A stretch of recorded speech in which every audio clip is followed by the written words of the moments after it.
The Jewish holiday of Hanukkah has its origins in a historical story that there was a Jewish community living under the ancient Greek Assyrian rule, and they wanted the Jews to give up their faith and to assimilate into Hellenistic culture.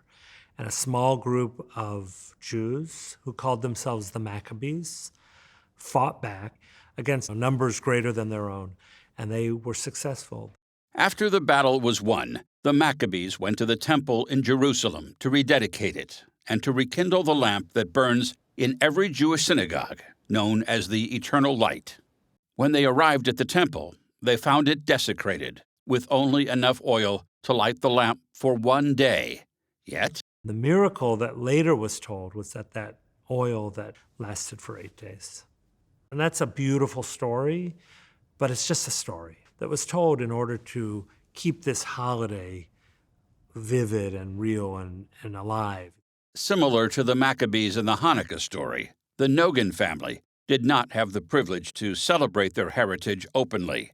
And so they decided to immigrate to the U.S. from Crimea in 1995. The decision to immigrate was not simple, of course, but being Jewish in the Soviet Union, that means that you are second-grade citizens because religion was pretty much non-existent. We did not know about any Jewish holidays. Hanukkah was our first Jewish holiday that we encountered here.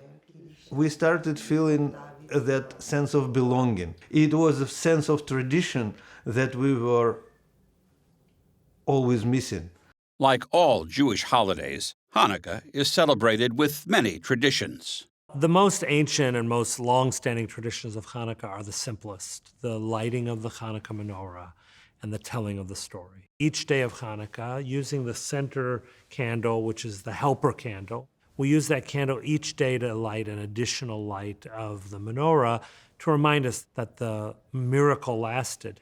But it also accomplishes something else, because when we light each night additional lights, we're bringing more and more light into the world. We believe that it is our job as human beings to always work to bring more light.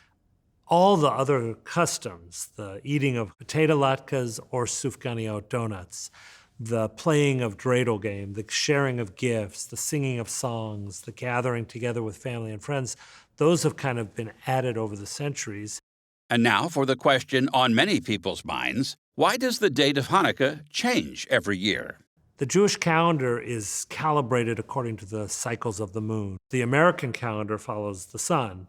So it's not that the date of Hanukkah changes, but the alignment of Hanukkah's fixing in the lunar calendar moves in relationship to the solar calendar. While some see Hanukkah as 8 nights of gift-giving, in reality it is so much more. The giving of gifts actually had no historical basis in Hanukkah.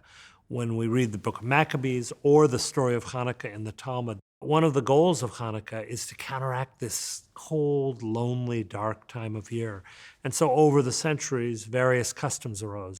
My favorite part of Hanukkah is opening up all my presents. Hanukkah means to me spending time with family and appreciating God. Hanukkah means a happy time for all of us to celebrate and relax. Opening presents and being with my family. Candles and us crunching away on the yummy latkes. And for those curious about why Hanukkah has various spellings, Hanukkah is a Hebrew word. Its authentic spelling is in Hebrew. So in Hebrew it would be Chet, Nun, Kaf, He. The truth is it doesn't matter. Hanukkah by any spelling still means the same thing. the true definition of Hanukkah is rededication. So not only does Hanukkah represent the rededication of the temple, but I like to say that Hanukkah is also an annual time when we rededicate ourselves to the core values of our faith.